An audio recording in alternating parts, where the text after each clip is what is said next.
Hello, good evening, and welcome to the Sunday Night Breakdown. Daniel Rutledge and Dave Forrester with you, looking back over all the action this week in the British Basketball League. Couple of trophy games in midweek is where we will start. Wednesday night, Worcester 102, Manchester 96. And the way this game started, Worcester were red hot. It looked like Manchester were in a lot of trouble, but then the Giants came back in the second half and made it a really close game in the end. Yeah, both teams with lots of scoring. I think going back to this game, I don't think Matt Newby played Williams and Parks together, or hardly played them together at all. So he had shooters on the court and good spacing, and they made a ton of threes.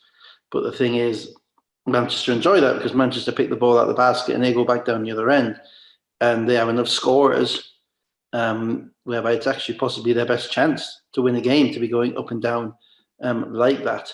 I think it isn't the way that we are used to seeing Worcester play over the past couple of years. It'll be interesting to see if they kind of migrate back to the way they were, more systematic at the beginning of the year. But they have a lot of talent, a lot of athleticism, and a lot of scoring. Everybody can score. Manchester have exactly the same, but Worcester have more discipline than Manchester. And discipline's a big thing this week. Nearly every game I watched this week has been about discipline. I watched in the third quarter of that game, I think Breon Brady spent 3 consecutive possessions looking at a referee as opposed to looking at the game. So he got a foul call, he got to the foul line, he kept talking, and he got a technical warning. And then within 3 minutes, he did all the talking, he got the warning, and one of his teammates shrugged his shoulders at the ref, and they got the technical. Yeah, it might have been Cassell. And they got the technical. And that's not, you can't be like that if you're going to be where you need to be in the big minutes in the big games. So with Manchester, just discipline. If I was Breon Brady's agent, I would be really frustrated because the guy is so talented. He's quite effusive when he talks. He's clearly an intelligent guy. He's big. He's got moves. He doesn't seem to be able to play a game without getting into it with somebody. Yeah, and he just has to cut that out because he'll not get a job. So this game then basically comes down to the last couple of plays, and Martin Boutneck with 2 massive 3-point shots at the end to win the game for his team. Yeah, and he's a guy who actually his game has just. The first time I saw him, he played us in a friendly at the beginning of last season. And Matt only had half a team, and he came to Newcastle with half a team. And you looked at Boutneck, and you thought he's going to be solid, but he's very European.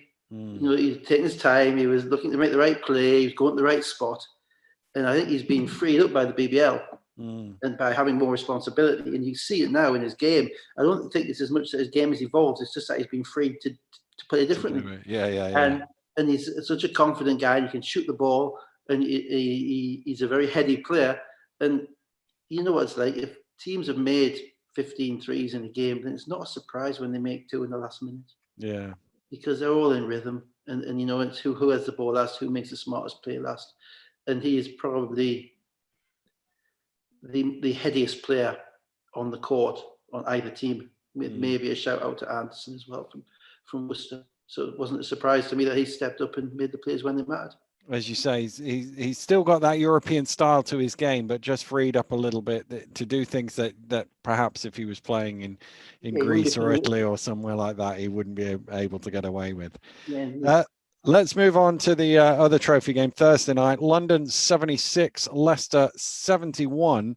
And I was watching this game, and first quarter, Johnson and Lee hitting threes. Leicester got in front. They were 12 up, but it felt like it could have been a lot more, and they could have actually put that game away early on. Yeah, London were way out of rhythm early. I love this game. I love watching this game because it was the first time, I think, this season that I've seen 2 good teams actually properly scout each other, properly take away stuff from the opposition and decide, and make plays and make determinations as to how they were going to win and how they were going to lose the game. Leicester struggled initially because, they didn't struggle initially, but they struggled subsequently because Jackson didn't play. So Anderson had to start. So they got more defense, a little bit less offense. But what that meant was that Anderson could guard Liggins. Anderson's a perfect matchup for Liggins. So they were taking Liggins away early. In the meantime, London were throwing everyone at Crandall. It was Dirk Williams, Liggins, Ware. So Justin didn't have to guard him.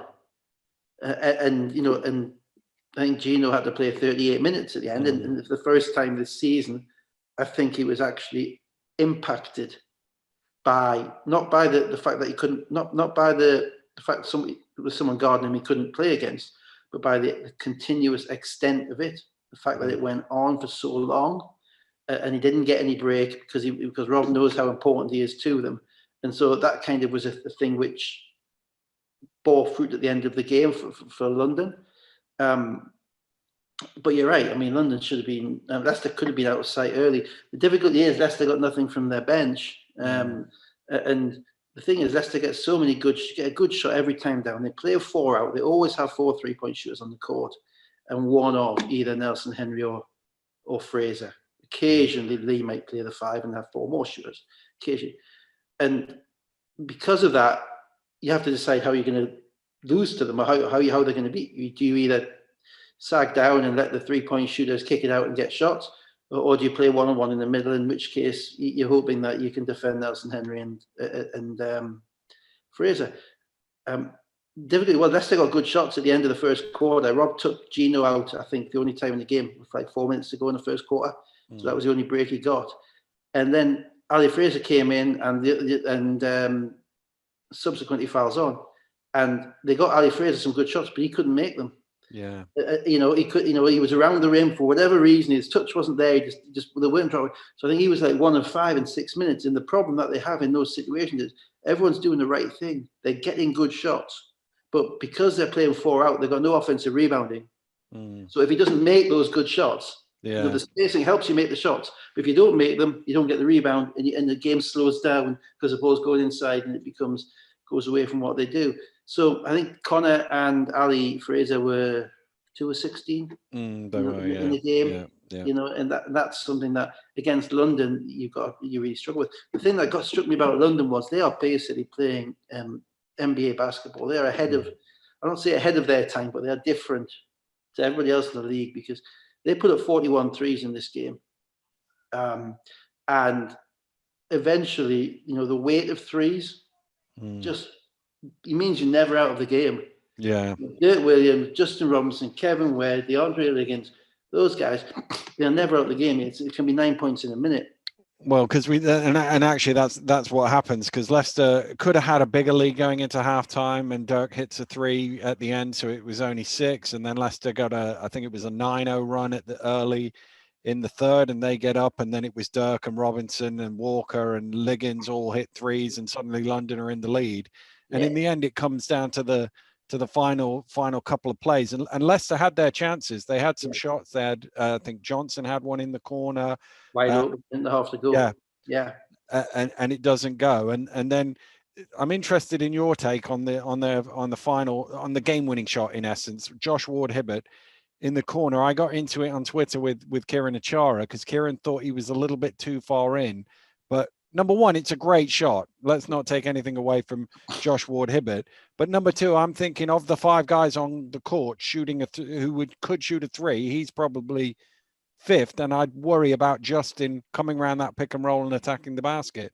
Yeah, I mean, absolutely. There's two things about that. Firstly, Vince, mind reader, genius, call him what you want. I mean, genius. I go. Josh Ward-Hibbert has played 4 minutes in the whole game.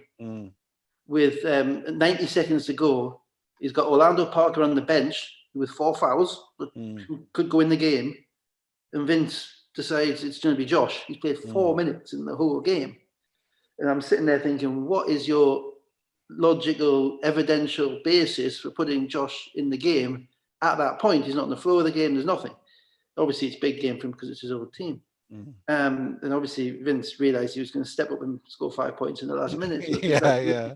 But yeah, so that's a coaching decision, though. He didn't have to make that decision. No. He did. He knows his players. So yeah, and it worked. So when it works, you give him credit.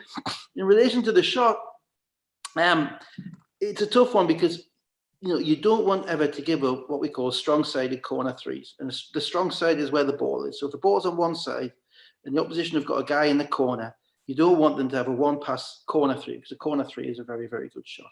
You want them to throw it across the court to the other corner so you can scramble out and run them off, etc. The other thing is you're up 2. So at that point, do you want to be in a position where the guy can get a look at the basket from 3? Probably not, because you're up 2. Ward Hibbett's shot, as far, I think on a personnel situation, it's a great decision for London. A great decision for Leicester, sorry. Great decision for Leicester that Ward Hibbett has to shoot the ball. He hasn't touched the ball in half an hour. Great decision. On a structural situation, you would be saying to William Lee, you can still dissuade Justin Robinson's drive because he's got Nelson Henry in front of him as well, by being another 2 feet out of the paint at that point. And then if Justin decides to go, you can make a decision whether to shuttle in to take a charge or whether Nelson Henry's got a hold of it and you can stay in the corner on Joshua Hibbett. He made that decision kind of easy for them to paint the pass because he wasn't there. But he's a long guy, William Lee. And he can cover a lot of ground in a long time. Yeah. It's probably, and Ward Hibbett still ends up on his backside. He ends up on his backside, and if you look at the point of release, there's a challenge. So on a structural basis, you do not ever want to give up a strong side 3 on the first pass. It was Flanoy's pet hatred. It just doesn't happen. You stay on that man, and you make them go somewhere else. But on a personnel situation, they could have got a better shot than that, and he knocked it down. And I think the possession before, I think Justin has made a great play on Gino, and Gino got in the lane and he kind of stripped the ball off him as well. Down, so those are the players that games are made on. Decided. Decided on. The other thing I will say, though, I'm big into numbers. Look back at the stats in that game, and the turnovers are about the same, offensive rebounds are about the same. But on their shot distribution, London had the opportunity of scoring 198 points. And on their shot distribution, Leicester had the opportunity of scoring 177 points. So those extra threes, obviously you don't just want to be coming down and jacking it up from anywhere.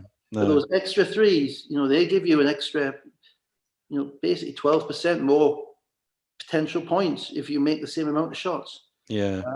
And that's the way the NBA is going. That's, London are kind of at the forefront of that in our league at the moment because they've got so many shooters who can light it up. They do indeed. Let's move on to Friday. Lions through to the next round to play Newcastle, by the way. Let's move to Newcastle on Friday. Eagles 70, Sheffield Sharks 90. And Sheffield really came out. I mean, Eagles scored the first 4 points, but Sheffield came out of the blocks and they were up 10 inside the first quarter. Yeah, it was a 20-point game, but it wasn't actually that close. It wasn't as close as 20 points. It was a bit like the London-Leicester game. Somehow Newcastle were only down 6 or 7 at half time, and Sheffield could have been out of sight. And then in the third quarter, Newcastle imploded, discipline. There 9 points for the Eagles in the third. I think the 9 points all came in the last 3.5 minutes. Yeah, they did. Yeah, there was a 6-minute spell without scoring. They just imploded in that time. You could see that they mentally and physically weren't attuned to the game. There's a number of reasons, I think, for that. Firstly, they played Sheffield 4 times, if you include the preseason game, and won 4 times. Secondly, they're coming off 7 straight wins, including the cup finals, so at some point there is a letdown. And thirdly, Sheffield are not the Sheffield that they've beaten 4 times. Sheffield are a different team. Offensively, they're a different team. They're a far more powerful, far more weaponized team than they were at the point when Newcastle beat them before. But overall, the Eagles basically weren't really ready to play, and the Sharks were ready to play. And as I say, if they'd won by 30, it wouldn't have been unfair. And the other thing, and the only guy I think, probably, I think Fletcher and Edwards were 6 of 26. 6 of 26. And also, it's the opposite of the Lions. Newcastle shot 11 threes in the whole game. 4 of 11. Now, in modern day basketball. If you're only getting 11 threes up, you space it, and your guards in particular, I think Fletcher and Edwards shot 3 between them, didn't make a 3 in 60 odd minutes. If your 2 starting guards don't make a 3-point shot in 60 minutes, you're going to struggle to win any game. But then that discipline went. The only kind of rider you can give that is that the one guy who would be capable of keeping Newcastle in games through energy and hustle and aggression is Gordon, and Gordon got hurt in the first quarter and came back out, but he was dragging his leg, and I noticed he hasn't played tonight. So I think losing Gordon hurt them as well. But Sheffield were really, really good. Sheffield, they were locked in. They start basically 5 out with Mike Tucker playing the 5, and Evan Maxwell couldn't guard him because he made a couple of threes. He drove to his right, kicked one on, and he just too smart as a stretch guy for Maxwell, who's a big guy. Maxwell scored a little bit at the other end, but Sheffield guys got in the rhythm as a result. And then the team has cut his rotation down, so he's playing 8 guys basically, and they're all impactful, and they're all looking to make plays. And when they have the right intent defensively, which they had on Friday night, I'm not so sure if they had it today, but they had it on Friday night. They're going to be really, really tough. Five guys with 12 to 14 points, and they all pretty much. Lewis aside shot the ball really well. Good win that for the Sharks on the road in Newcastle. Also a big win on the road for Plymouth on Friday night, 104-82. They won at Worcester. Raiders with 12 in a row to lead 18-6. They were up 20 in the second quarter, and I must admit I was watching this back on Synergy and put it on double speed because there was very little going on in the game. Well, it was crazy, really. It was a crazy situation. I think at one point in the end of the first half, Worcester were down by about 10, and they'd made 9 out of 12 threes. They'd shot the ball because they went on a run in the second half and then second quarter, and they shot the ball really, really well to come back into it because they've got all these guys. Lawson got hurt, I think, in this game because he didn't come out, I think, maybe at the end of the third quarter, the end of the second quarter. And Lawson, he didn't play the following night. And he's a little bit like Gordon for Newcastle, to be honest. He's their only real proper 4 who can defend inside but also shoot outside. They have McSwiggan, who's kind of a shooter but struggles to defend the bigger guys. Obviously, Elan's a little bit too small for that. And then you've got Jordan Williams and Parks, who are better off basically in the middle as 5s as opposed to 4s. And I think when Lawson went down, that really kind of hurt their spacing and their chemistry. Plymouth, Ricky McGill. 22-8. 22-8, and and he is the piece because the rest of them are flying, and they have the ability to be explosive on the break, and they're now beginning to turn their defense into offense because defensively they're not great, but they're in your face.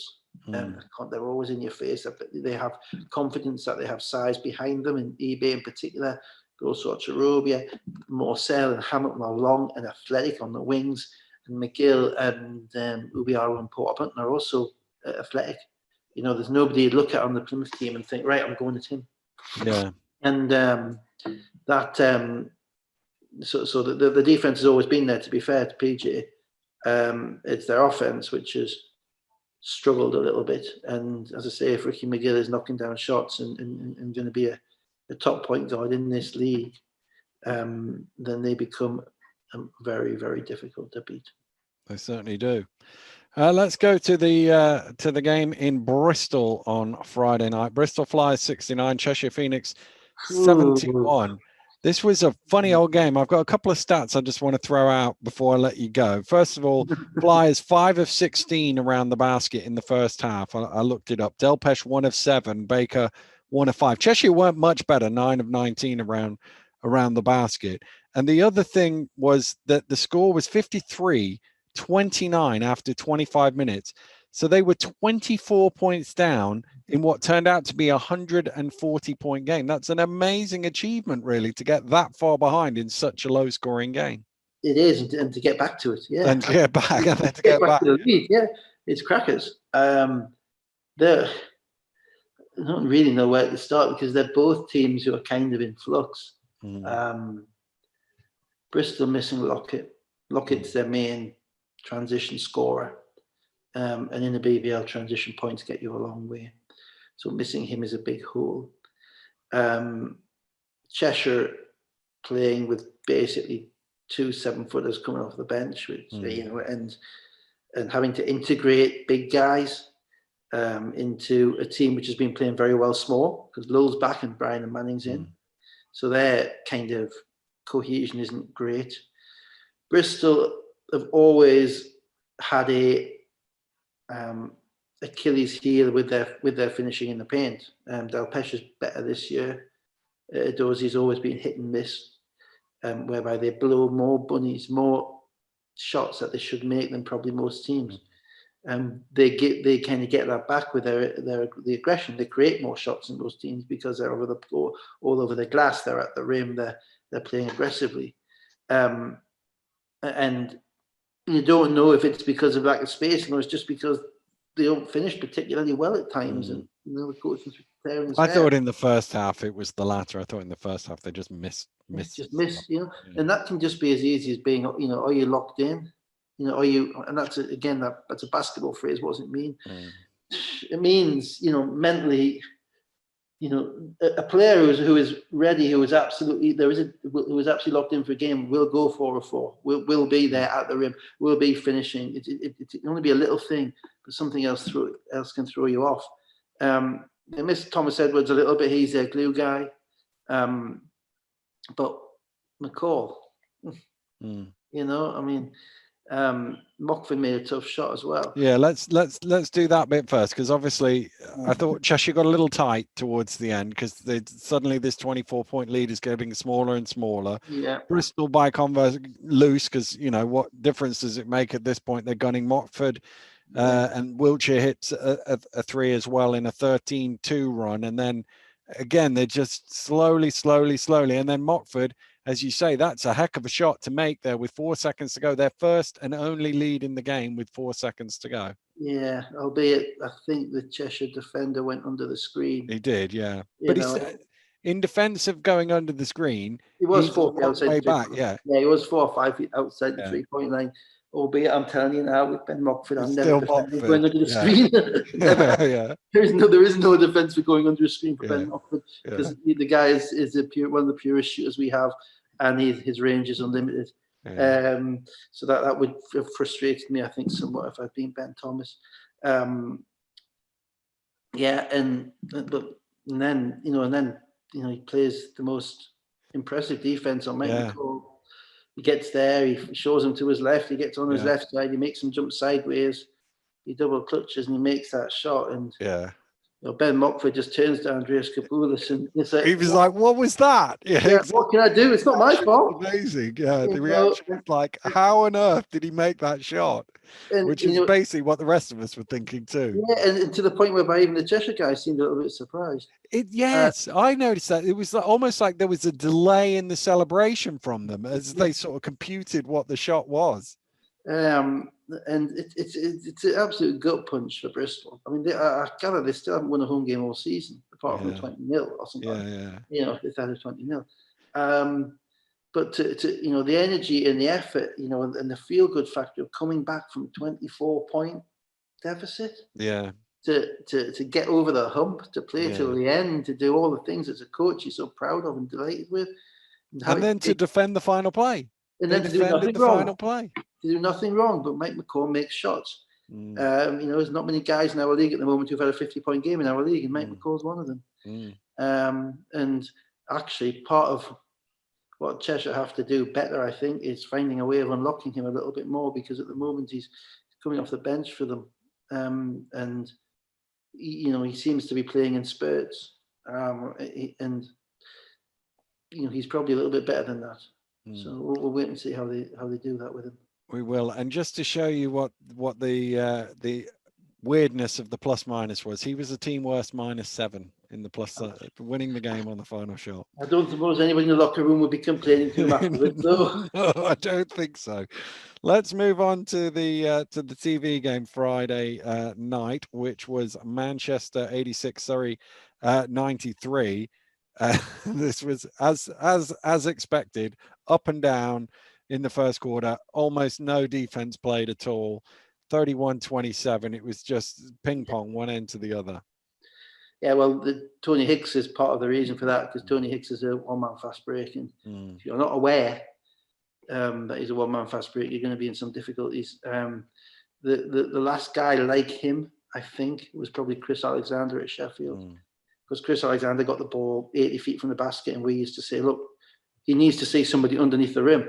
Yeah. If he doesn't see somebody underneath the rim at that point, he's going. And by the time he's over half court, it's too late, you know? And Tony Hicks is exactly the same. If you let him go north-south straight line drive, then he will score. He'll score very quickly. He puts tremendous pressure on your defense.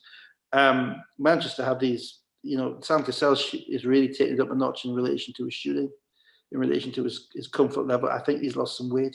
I might be wrong.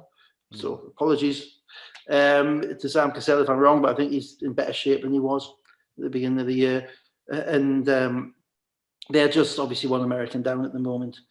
I initially thought that they were playing a little bit better help defense than they were last week, because I, you know, kind of slated them a bit last week. And I watched it, both the game on the Wednesday night and the game on Friday night. I think it's primarily Donovan Johnson. He's the one who plays the help defense. He kind of gets involved. You know, waves his hair flies around. He rebounds. He tries to block shots. Made some shots as well. At the other end of the floor. I like the way he's been playing. You know, I think once Rob saying that he took two players' heads off in one play. But Manchester's discipline. I put something on Twitter about one of the calls in that game, which, you know, has been a bugbear to me all year. Watching so many more games than I ever used to do, because in the past I just used to watch the teams that play the Eagles and focus on them. You might have to watch it twice, but now I'm getting to watch all the games.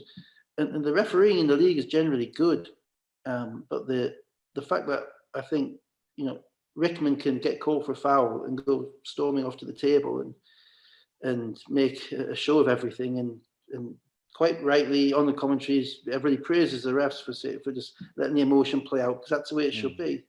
Let the emotion play out, you know, don't get silly. And then Whelan may or may not get fouled, and he claps his hands and he gets an immediate tech from the same ref, and I just don't get that. You know, it frustrates me. It frustrates.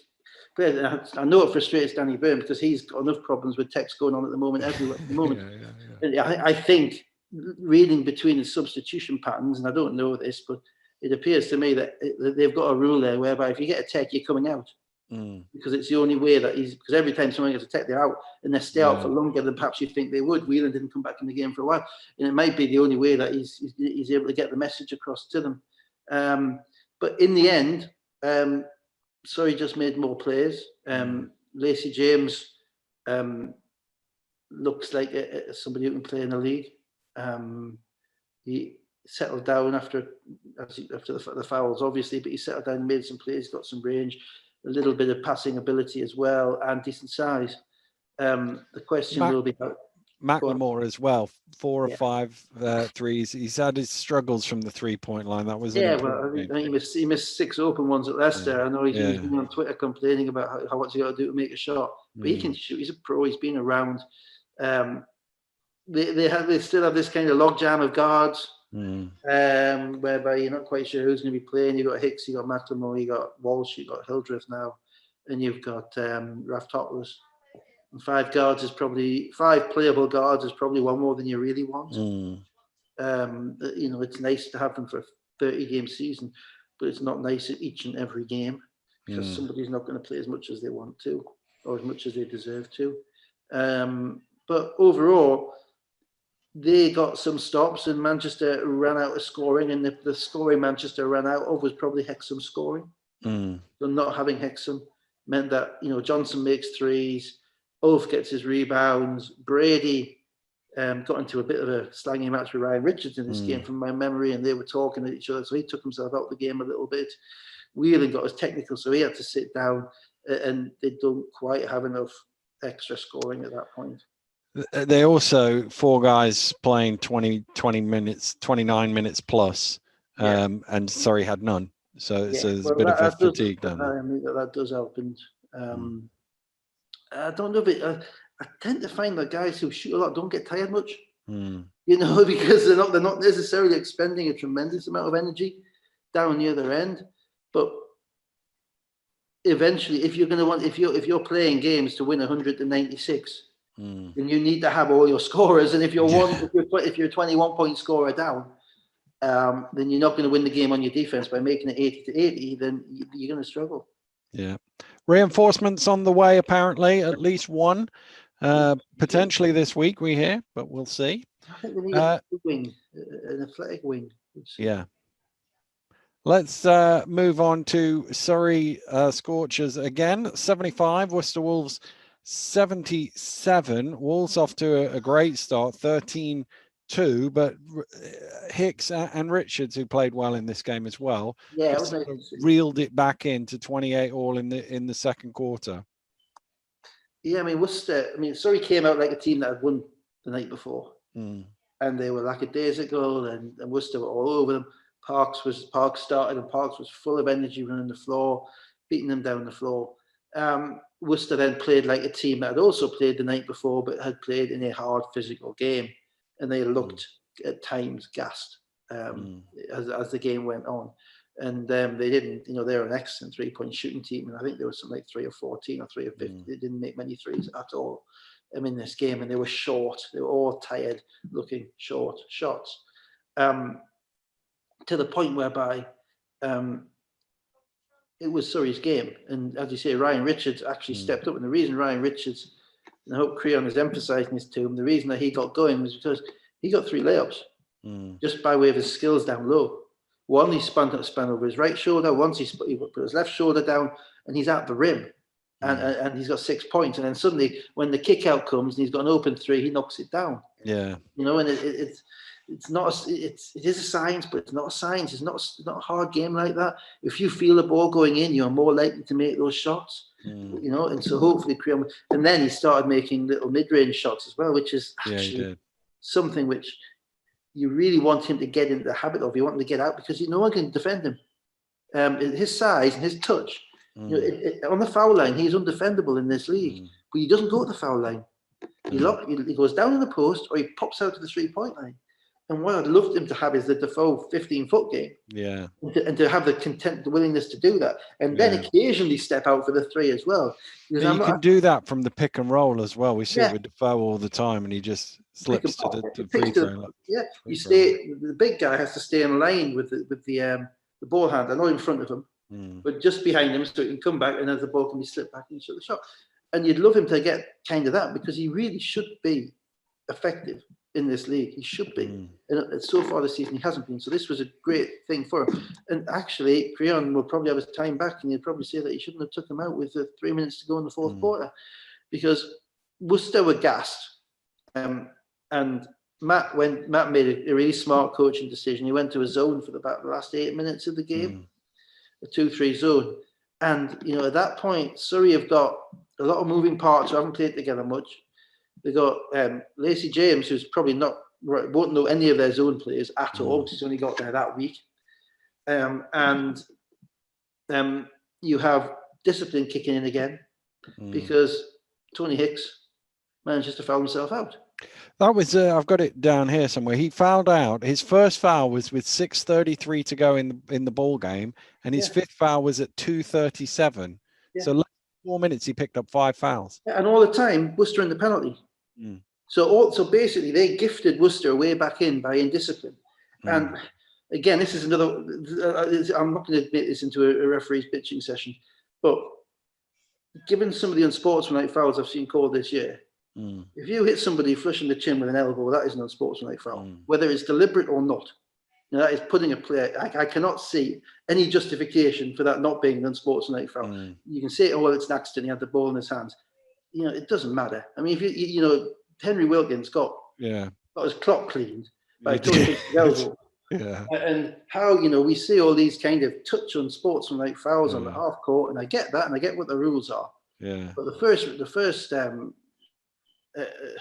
first factor for a referee has to be the protection of the safety of the players. If someone's elbowing somebody in the chin, deliberate or not deliberate, that shouldn't be a decision for the referee to make. It's an unsportsmanlike foul. If it's deliberate, it's a disqualifying foul.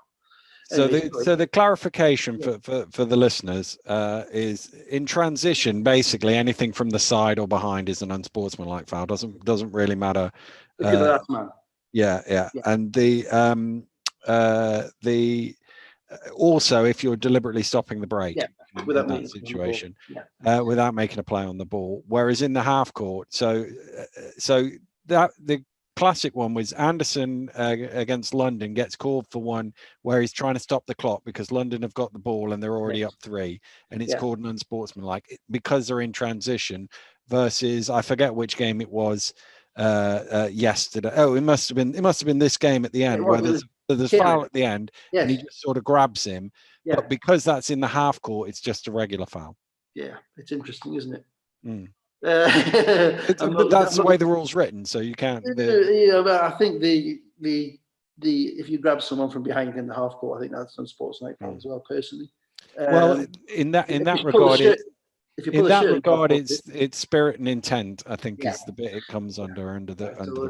It's tough, and I don't want to criticise because referees for that, but for me, an absolute starting point is that if one of my players gets his clock, I have an elbow in the face, that's unsportsmanlike. But anyway, so let's go back to this game. Let me just so Richards and 1 with 4.5 minutes to go. It's 73-64.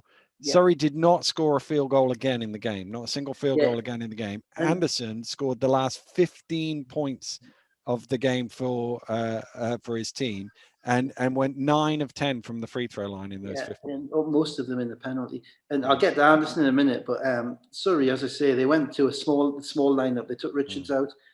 Crayon worked on the basis that I need my shooters in against the zone. So he had Kaelin, he had Hildreth, he had Theo, Lacey James, and I think Walsh or McLemore, probably McLemore. And those guys, unfortunately, they had no chemistry against the zone. They didn't know where they wanted to get the ball. They really needed, I think, Richards' presence in there. You might just get a cheap offensive rebound against the zone. You're not getting boxed out. A target in the high post, they didn't really have that. And obviously, they didn't have Hicks's quickness because Hicks had managed to get himself fouled out yet again. Which meant that their discipline went. And because every time they're committing fouls, they're letting Worcester, who are not basically, other than Anderson, able to make a play at all. And even Anderson didn't finish many plays. He was bailed out. He was 4 of 12, scored 22 points. He was 4 of 12. Yeah, so he's bailed out on multiple occasions. This was a discipline loss. That said, Anderson is really interesting. He's an Ivy League player. He comes from Brown. And we had a guy from Brown about 10 years ago called Damon Huffman, who's a point guard. And Damon was just about the most favorite player I've ever had. Almost not one of the favorite players to ever coach. He could be a coach in the NBA. He's running some multi-million-dollar company in America at the moment. Just different level of intensity and knowledge and nous and toughness and understanding of the game. And sadly, we didn't win anything that year because Rob had a super team and they beat us in 2 finals. But even so, people never quite understood how good Damon was. Brandon Anderson is what I sort of seen in like 3 or 4 games. He reminds me so much of Huffman because he had the toughness in that game to understand what needed to be done, despite the fact he played the night before, to stay in control, to show the toughness to knock down foul shots, to not be dissuaded and just chucking up a bad shot, to understanding that he needed to attack, to understanding that the opposition were in meltdown, and to finishing plays as well. And what I really loved at the end, and if you watch the video back, you'll see, after they win the game, or as they just knocked, as James misses the tip in, and as they walk off, he gives it the bye-bye sign to the Surrey bench, or the talking sign to the Surrey bench, as if to say, you're not talking now. Yeah. So he's let his game do the talking. As opposed to other guys who've let their talking ruin their game. And that's a big difference. And that kind of toughness is something that you can't teach. And it comes maybe quickly get to that to the final 2 plays. Hildreth, very similar out of bounds to the one where he hits the game winner last week against Thames Valley. Didn't go in this time. Teo with the offensive rebound. How he missed. I don't know how he missed that either. And then on the deliberate missed free throw by Kalen Raftopoulos, Lacey got a hand to that and had a decent tip. And you think, Right, how do they not score? How do they not score? Three goes at it. I think the thing with Hildreth was the difference between the Thames Valley and the Worcester game was the size of the defenders. You know, it was a tougher shot because he was in a less in an environment with less space, more physicality. Jordan Williams in there, longer arms, etc. But he got to the rim, which is which makes good things happen. And as you say, Taylor got the rebound, missed it, and they went down the other end, made two. The foul or not to foul strategy is still a big one for me. I mean, Worcester were up 3 and they chose to foul. The last foul I thought was you wouldn't want to play Russian roulette on anybody's life with that foul, because Kalen was actually dribbling inside the 3-point line, and Bonet kind of grabbed him from behind. It's not probably enough, but on another day in another time, a referee calls that unsportsmanlike. And particularly when you've got him when you're up 3, there is the argument to say, guys, just don't need to defend inside the arc. Five of you on the perimeter. If they go past us, we don't care. They got to lay it. We'll throw the ball in. Another 3 or 4 seconds gone, and to kind of, if you're going to foul them, he's got to be in front of you when you foul them. And the risk then is that he turns, that the smart player realizes it's coming and throws it up and gets 3 shots. Jay Kuznor did it at Surrey a few years back. So it's a brave thing to deliberately foul in that situation. I think it's too brave for me. I'll be honest. I'm the same.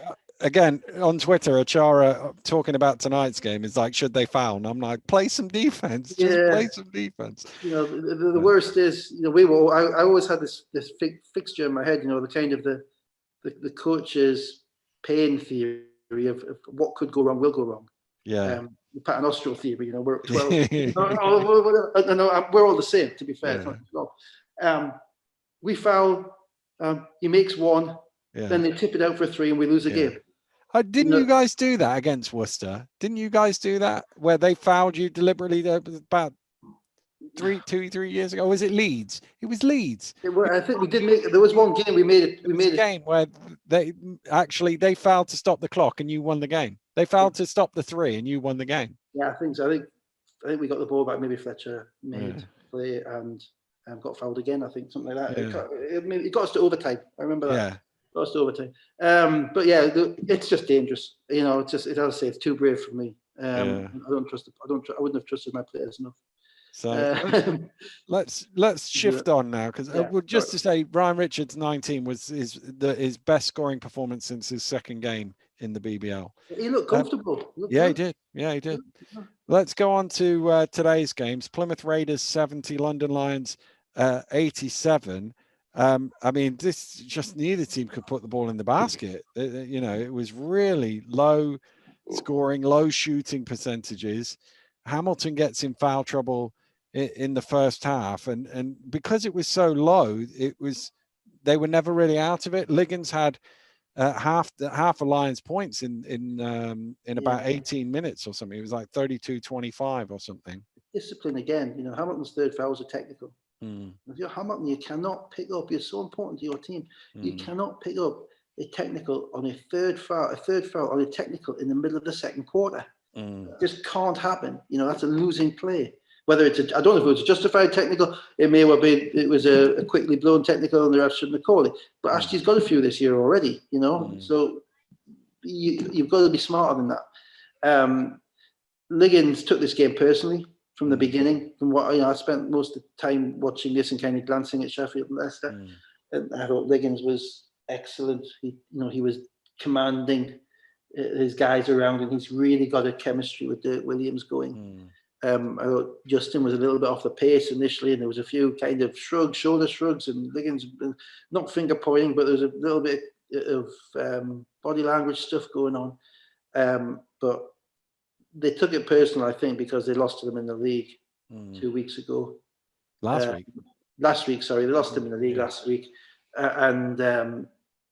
Liggins just kind of ran. When Liggins decides he wants to be a scorer, that's really big for them.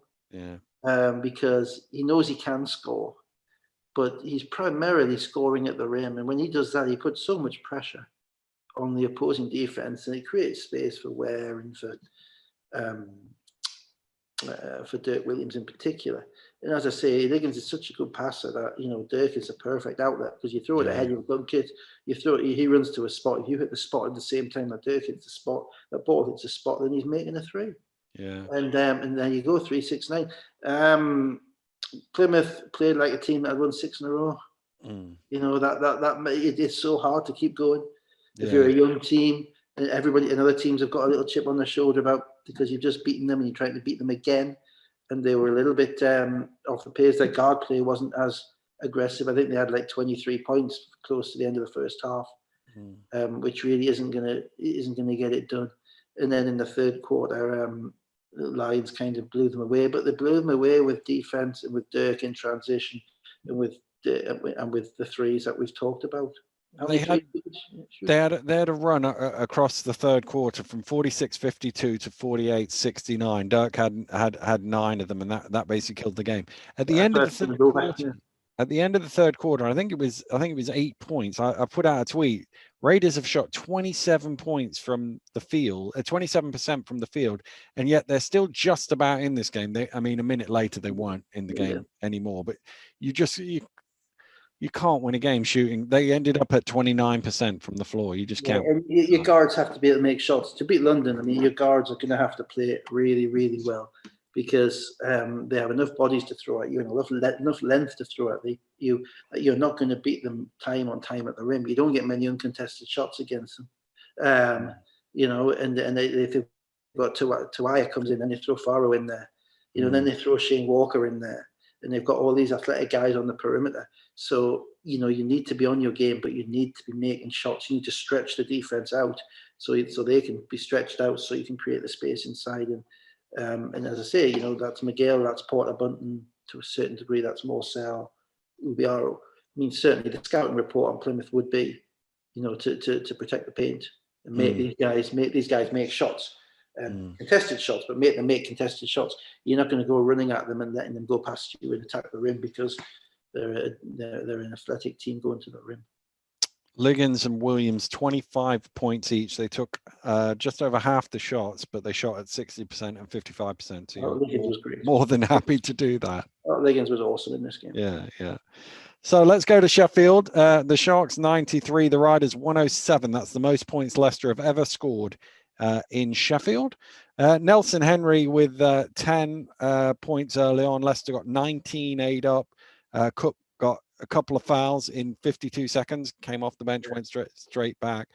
And Riders just looked really comfortable in that first half. I mean, in the end, Lewis hits a couple of threes and it was down to 10 at half time. But Hemsley aside, Sheffield didn't have a great deal offensively, and Leicester got whatever they wanted.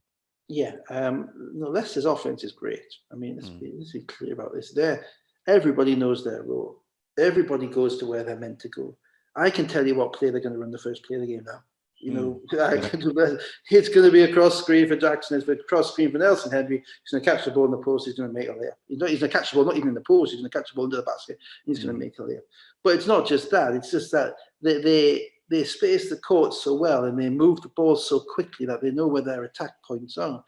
And Sheffield came off like a team, started the game like a team who'd won by 20 on Friday night, and maybe thought they cracked it a little bit. And it does happen. It's you know, you know, it never happens with coaches. It doesn't happen with coaches, but it does happen with players.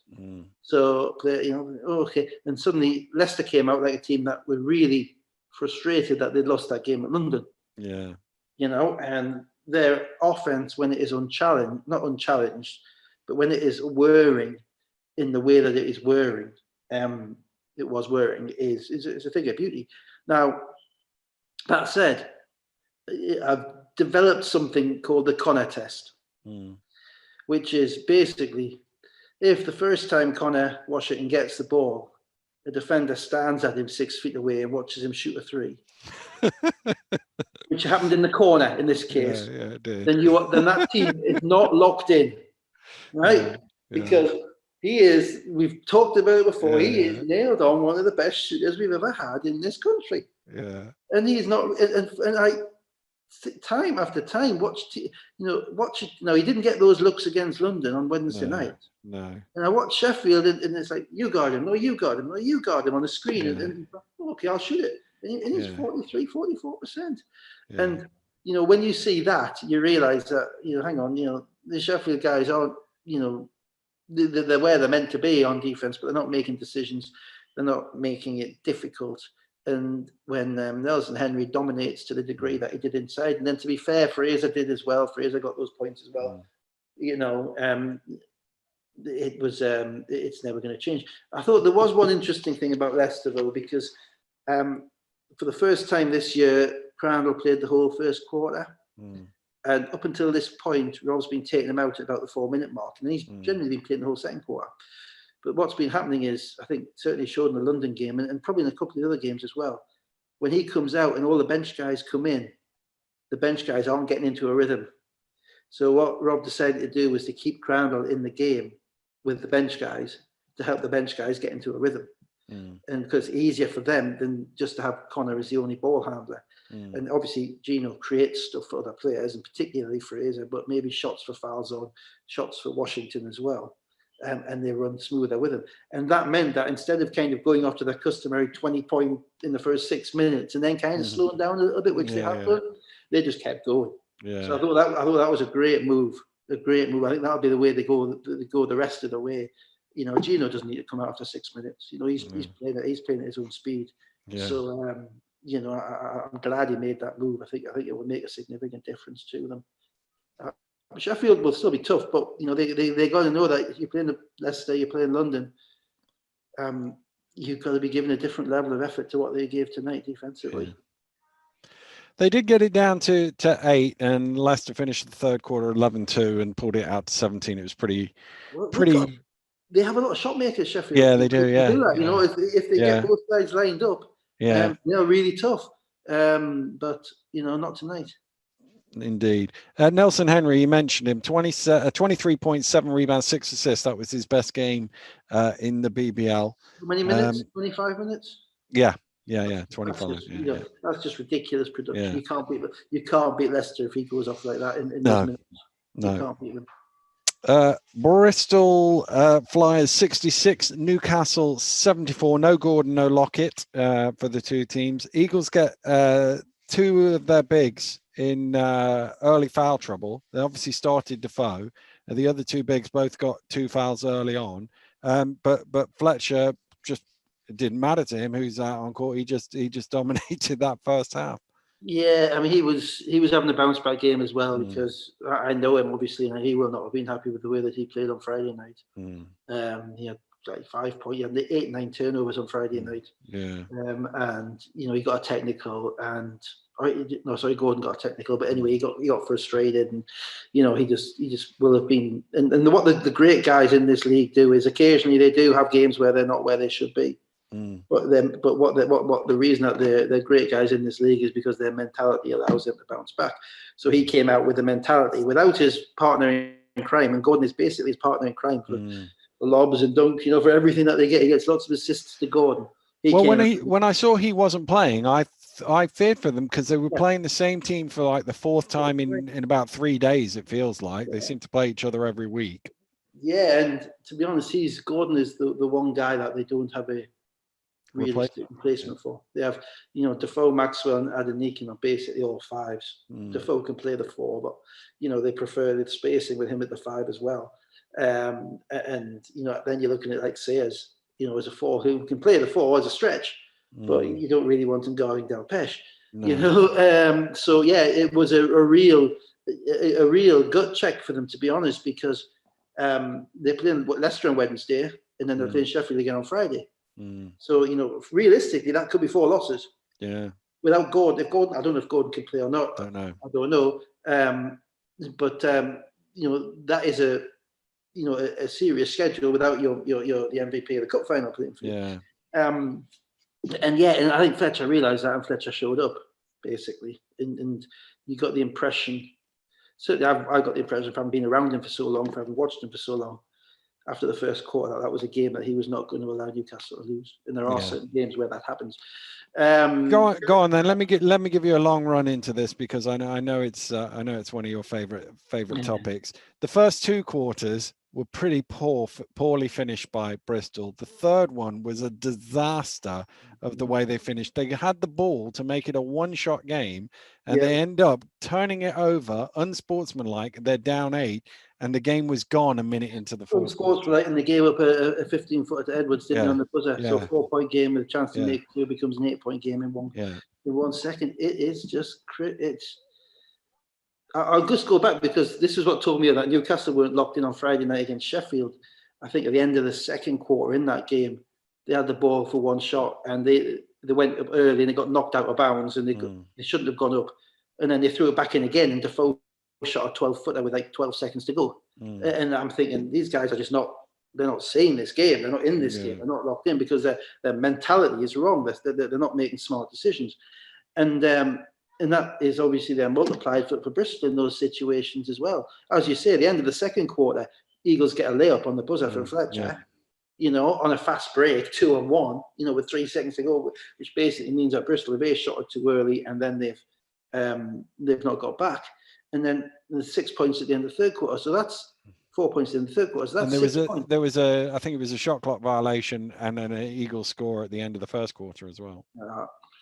So I mean, there's at least 10, 12 points there.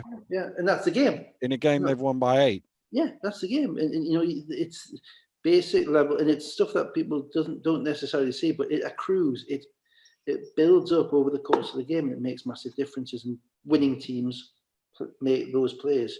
The losing teams don't make those plays. Against that, Bristol, it's tough. It is, and I do give Bristol a little bit of leeway without Lockett. Lockett is a massive guy for them in transition.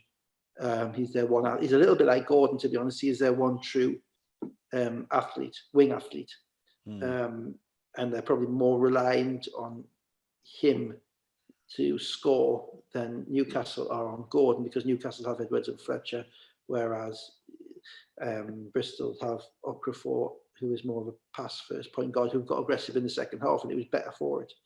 The other thing was that last time Newcastle played Bristol, a week ago or 2 weeks ago, Wilshere made 5 threes, and he never got a look tonight. So they changed their screen and roll coverage to the point whereby everything was a very hard hedge. The big guys were coming way out on the line of the ball. They just were not they were not giving up anything to Wilshere from the 3-point line, and you can't give up with Josh Wilshere. It's no threes and no foul shots, because he will beat you from the 3-point line and he will beat you from the foul line. And you've got to make him shoot tough shots in traffic. And they did a far better job of that today defensively. I still think Newcastle got some issues. Defoe and Denikin playing together just doesn't look right to me. I mean, maybe it will. Maybe the chemistry there will improve, but they take up kind of a lot of space, and particularly defensively, I'm never quite sure which one's got. It is covering the back, where they are in relation to each other. Some of that is Gordon not being there as well. Of course it is. That's why it happens. But they also got a nice little cameo, 8 points from Lasker. Lasker gave him some good minutes. The 8 points, knocked down his foul shots, and those points around the quarter break, the third quarter, the fourth quarter, really helped carry them through. Because and the final thing about the Newcastle thing is that you look at the plus minus in the game, and again, it's individual plus minus. It's one game. But the guy who has the highest plus minus shot 2 of 10 from the field. That's Defoe. Defoe plays 20-9. Right, so let's move on to the final game of the weekend. Cheshire Phoenix 62, Glasgow Rocks 67. That was a trophy quarter-final, so they are through to play the winner of Newcastle against London. The Rocks made their first 4 threes of the game. Jimbo come back into the lineup. He's got 10 of the first 16 for Newcastle, and then the Rocks missed everything. I think they went 0 for 12 from 3-point range. They went 7 minutes without making a field goal, and the lead went from a tied ball game to a 12-point lead for the Knicks. And at that point, it just looked like they were going to run away with it. Yeah, maybe they thought that too. Firstly, thank you for starting Johnny Bunyan. I'm glad he started 31 minutes. I think they're better with him. The minutes distribution of the Rocks was what looks like it should, what it looked kind of like it should be to me. Mm. Given the players that they have in their roster, maybe Brandon can play a bit more, maybe Jack Donnelly can play a bit more. But they've got their players out there on the court who need to be out on the court for most of the time. Cheshire, yeah, they're stuck betwixt and between. They've got an athletic team, and they've got 2 7-foot or 2 6'10", 6'11" guys, both who started on the bench. And Jimbo played 20 minutes, Matthew Bryan played 12 minutes, and any minutes that you play with either of them are different to minutes that you play without them. And even minutes that you play with one of them is different to minutes that you play with the other one of them, because they are different players and they have different understanding. And obviously, any minutes that you play with both of them are entirely different again. So you're almost asking a team to play with 3 different formulations over the course of the game, and that is tough for players. And so I thought it was a game of lineups. And in the second half, when Glasgow got into their rhythm, Cheshire became a little bit staccato, a little bit stagnant, and didn't know whether, to use a phrase, didn't know whether to stick or twist until it was too late. Then they started attacking again. When they started attacking again and being aggressive, and I don't mean attacking by throwing the ball down in the post and watching Jimbo Lola, watching Matthew Bryan catch the ball. I mean, their guards being aggressive and looking to create things for them. Then Glasgow got a bit tight, and and Cheshire actually could have won the basketball game. So let me just give the numbers on that. So they had a 23-9. They had a 7-0 start to the third quarter, 23-9 overall, took the lead. They ended up 11 up with 5 to play. And as you say, that was the point that they got really tight. Knicks 10 in a row to make it a 1-point game. Now, I'm intrigued to see what you think about the final timeout, if you like, from Gareth, where he chose to advance the ball in that situation. Now, there's 2 things. Number one, they were struggling to get the ball over the halfway line. They'd had pressure, so that would be, say, advance the ball. But number 2, there was, I can't remember if it was 26 or 28 seconds. Well, yeah. So there wasn't much outside the shot clock.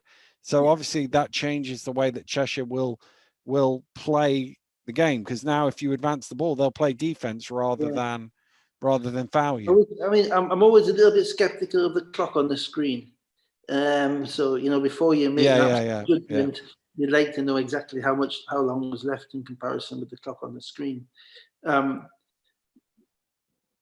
My preference would always be to run as much. If you've got the ball in Europe, you've got to trust a professional team to keep a hold of the basketball, to get it over half court in 8 seconds, and and then have 24 seconds to run down. And if they want to foul you, you get into the foul game. That's brilliant. They foul you, then we have to make foul shots. If we can't make foul shots, we don't deserve to win.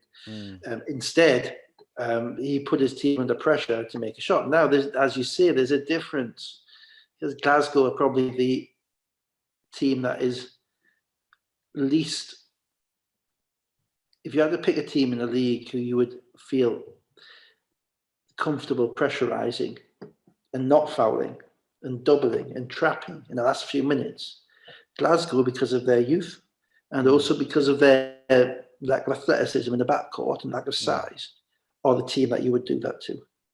And I can understand Gareth not wanting to take that risk and saying, well, we're going to make a play. We're going to make a play, and if they come down and we don't make a play and they come down and make a play, well, so be it. I mean, even if they get fouled and they get to the line and they win, they're up 2. It's still a 3-point game, so Cheshire still have a shot. My preference, I mean, if I could get, so it comes down to personnel a little bit. If you have Crandall or Fletcher or one of those guys who's low to the ground, who can dribble the basketball out, no one's going to get the basketball off. You just got to get the ball in bounds under your own basket and throw it to them, trust them to make foul shots. But if you haven't, maybe not. What happened was Delph made a hell of a play. He did, yeah. Because they took, I think it was Keeling, chucked up a tough shot, tough baseline shot. Delph is on the offensive glass, and again, he could have thrown it back out. Again, there's ups and downs of that, isn't there? There's one thing, as he scored, my first thing was he could have kicked that out and took some more time off the clock, but actually, points on the ball. If he makes it, he makes it the right decision. If he misses it, it's what the hell were you doing? But he made the play, and with young players, and he is a young player, you don't really want to get too much into their heads about doing this and do that. There's only certain players who have the kind of the wherewithal about them at that point to kind of forget everything they've ever been taught and do something different. There's always a risk that if they turn around and throw it out, they may throw it in their own backcourt or something silly like that as well. If they're working against that. So no, if you're a 7-footer, you catch the ball 6 feet from the rim, go up and score. You know, it's like do you foul the 3-point shooter or not? You know, in perfect world, yes. Do you trust your players? Maybe not. You know, do what you're good at, do it to the best of your ability. But yeah, no, I'm delighted for them. They got the game out. Cheshire were, I think, pretty gutted at the end of that game. You watch their guys walking off to the locker rooms, which is just obviously on the baseline of the court, and it was, you know, there were some pretty solitary marches going on. I don't think they expected to lose that game. But as I say, you know, if you've got two big guys, and I think Jimbo had 20 points in 23 minutes, but he's coming off the bench. If he's going to play, I think you have to start him. You know, I think you have to. The team has to get used to him playing. He's not really a guy you can come in and ask the rest of the team to adjust to a change of pace for. That's the problem with moving pieces in the middle of the season. You know, you've got so much of this league is about getting everyone's got so many pieces. It's putting the pieces on the right squares at the right time. You know, and you know, having them available, and what impacts you about doing that as a coach is injuries, is new signings, you know, and is the way that a team is playing comfortably and playing well together. Integrating somebody can be just as hard as losing somebody. Yeah. As you say, great win for Gareth and for the Rocks through. Good luck in the next round. Well, is it going to be? I don't know if it's going to be one leg or two legs, but anyway, they'll get a trip north as ever. Yeah, indeed. Right, that is the weekend fully wrapped up. Dave and myself will be back next week for all the latest action from the British Basketball League. But for now, have a great week. We'll see you next week. Goodbye.